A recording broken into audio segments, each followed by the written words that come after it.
बिस्मिल्लाहिर्रहमानिर्रहीम। तमाम तारीफ़ें मालिक कायनात की, जिसके कब्ज़े कुदरत में हम सब की जान है। वही हमारी शारक के करीब है, वही हम सब को पालने वाला है। लाखों करोड़ों दुरूद सलाम आप सल्लल्लाहु अलैहि वसल्लम की ज़ात पर, आपकी आल औलाद पर। आप देख रहे हैं प्राइम स्टार न्यूज़ चैनल। मैं हूं आपका मेज़बान HM फ़याद।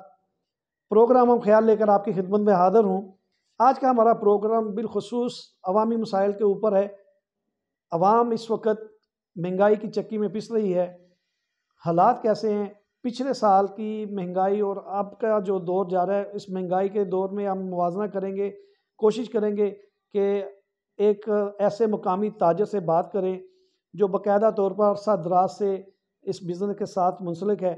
और सबसे पहले तो आप ये अवामी राय देखें, वीडियो देखें और उसके बाद पहले तो आटा साड़ी पहुँच तो दूर सी, हुण चावल भी देखो डबल रेट हो गया है। पिछले साल सानू इन्हां दिनां 150 रुपये किलो चावल मिलते सी, हुण सुबह भी लेने तो 300 रुपये किलो मिल रहे। साड़ी पहुँच तो बहुत दूर चली गई, बहुत ज़्यादा महंगाई हो गई है। खर्चे इत्थे नहीं पूरे होंदे जी। देखो तुसी काफ़ी चीज़ां जिहड़ियां इंज ने, खाली चावल तो नहीं, हर चीज़ जिहड़ा ना डबल रेट मिल रही है। जन्म लेते हैं, महंगाई तो कंट्रोल हो ही नहीं रही गवर्नमेंट से।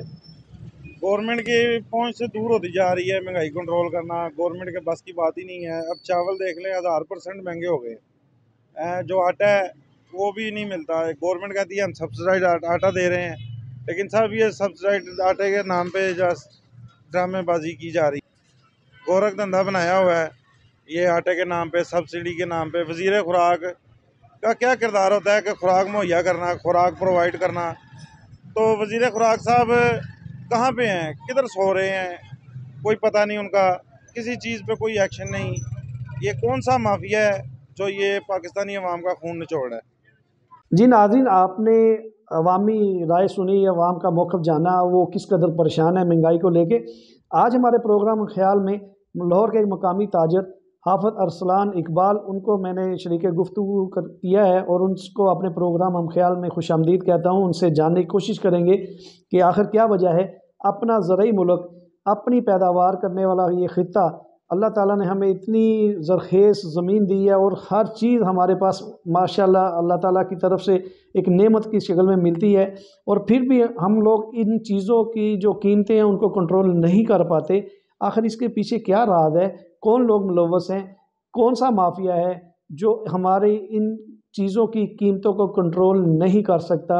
आज उनके साथ हम बात करेंगे। मैं उनको पहले अपने प्रोग्राम हम ख्याल में खुश। तो हाफ़िज़ साहब, आपसे हमारा सवाल ये है कि इस वक्त मौजूदा सूरत हाल में आटा, चीनी, चावल, ये तीन चीज़ें हमारी ज़रूरियात ज़िंदगी के लिए बहुत अहम है।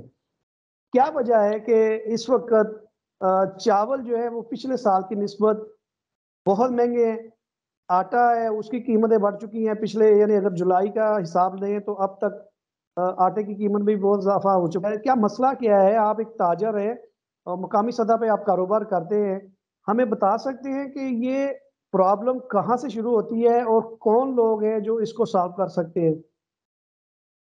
जी, अस्सलाम वालेकुम फ़ियाज़ साहब, पहले तो मैं आपका बहुत-बहुत शुक्रगुज़ार हूँ कि आपने अपना कीमती टाइम हमारे लिए लगाया। अल्लाह ताला आपको जज़ाए ख़ैर दे। आप लोग ताउन में लगे हुए हैं कि ताकि किसी न बहुत किसी शुक्रिया। तरीके से कुछ मिलता जाए। तो बहुत आप शुक्रिया जी। बात कर रहे हैं ना इसकी चावल की। तो चावल आपका सर, कैमरा मेरा बंद हो चुका है या कैमरा को बंद कर दिया है? कैमरा नहीं आ रहा आपके मेरे पास। नहीं, कैमरा ऑन है सर मेरा। अच्छा। सर मैं वो बात कर रहा हूँ कि देखिए, अगर आप चावल की बात करें ना, तो चावल पिछले साल की निस्बत इस दफ़ा डबल रेट हो गया है।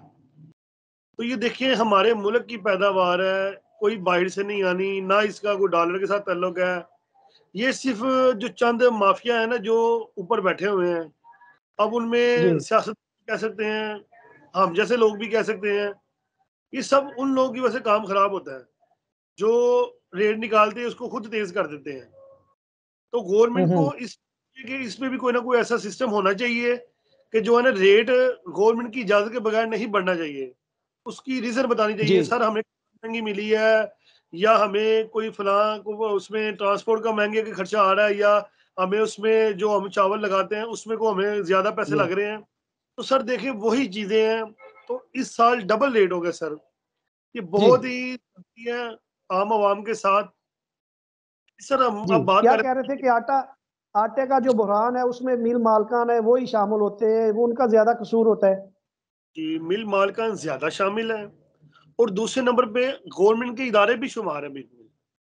सर देखिए, जी आपने 65 रुपए किलो सब्सिडी आटा मार्केट में दे दिया कि हम आवाम को जी 65 रुपए किलो सस्ता रिलीफ में आटा दे रहे हैं, ठीक है, जो जी जी 25 से 30% तक मार्केट में आता है। सर देखिए, जी बाकी 70% लोगों ने 110 से 115 रुपए वाला आटा लेना है, जिसको ये मिल मार्केट में फाइन जी करके बेचते हैं। तो लिहाजा अगर गवर्नमेंट यही कहे कि यार तुम लोग इसको आज़ाद कर दें, हम जहां मर्जी आटा बेचो, जहां से मर्जी जी लो, मर्जी गंदम लो, आप आटे का रेट जो है ना वो उसको अगर हम 90 से 95 रुपए भी कर देना, तो सर आवाम को परेशानी ना हो। हम्म, अब देखिए 20 से 25% लोग तो जी 65 वाले भी लाइनों में लाके शादीगार का नंबर दे के, तो ये तो बहुत ज्यादती है ना कि एक अपने ही मुल्क में आटा आप लोग अपने शादी कार्ड की कॉपी या शादी कार्ड दिखा के आप ले रहे हैं, तो ये कितनी ज्यादती वाली जी बात है। बाकी अब 70% लोग बिल्कुल ही अब ठीक कहा आपने। तो महंगा आटा खा ही रहे हैं ना।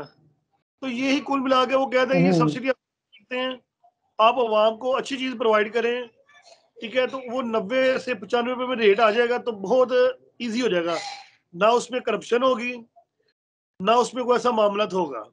ये तो देखे ना, मिल मालकान जी जी को 1000 बोरी मिलती है, तो वो अमले का बंदा मिल जाता है, वो कहता है आप 900 बोरी कर दो, 100 बोरी उधर से गरीब जी आवाम की गई।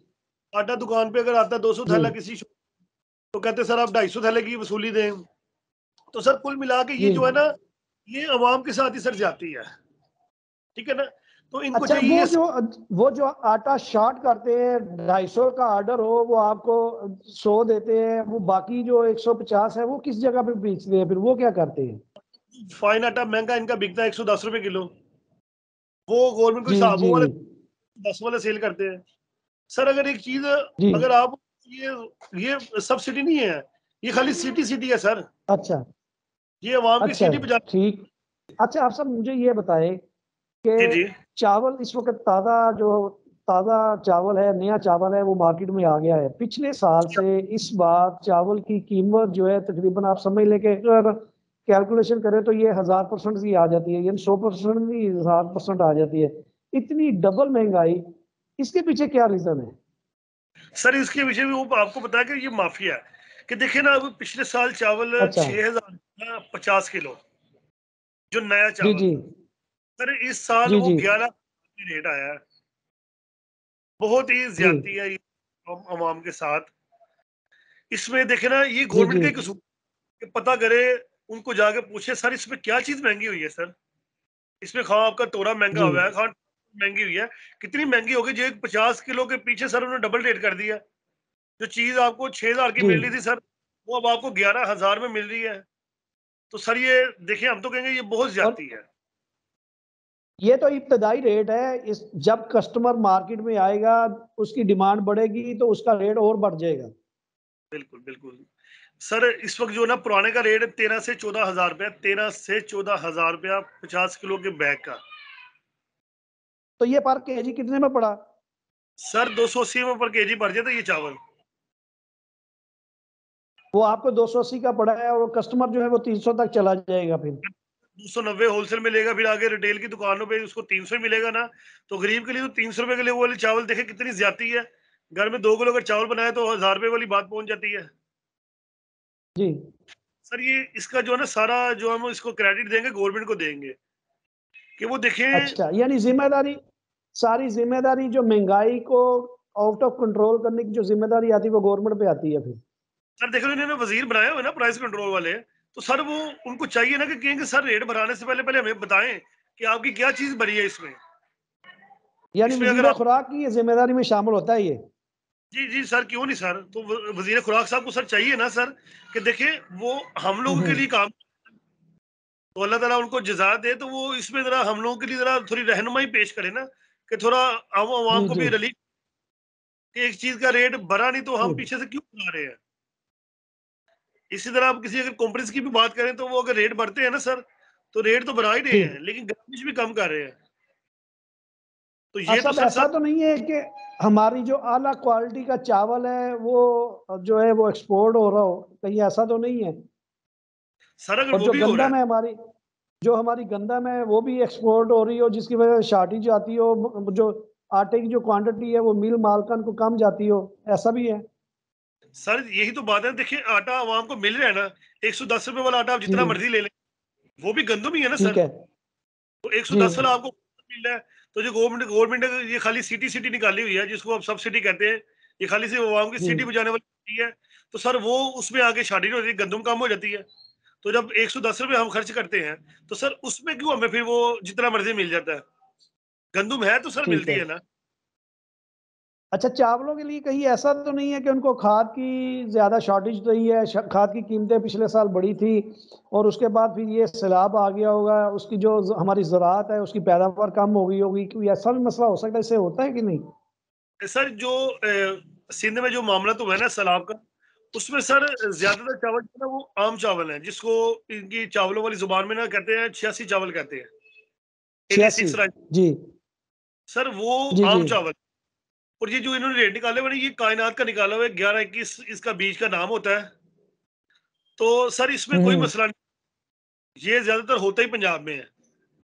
अच्छा। तो इनमें कोई सर लेकिन नुकसान नहीं, कोई खाद का मसला नहीं बना। ये बस एक मिली भगत के साथ रेट बढ़ते हैं, जो नहीं बढ़ने चाहिए। हम्म। इनको रोकने के लिए जी। इकदाम करना है।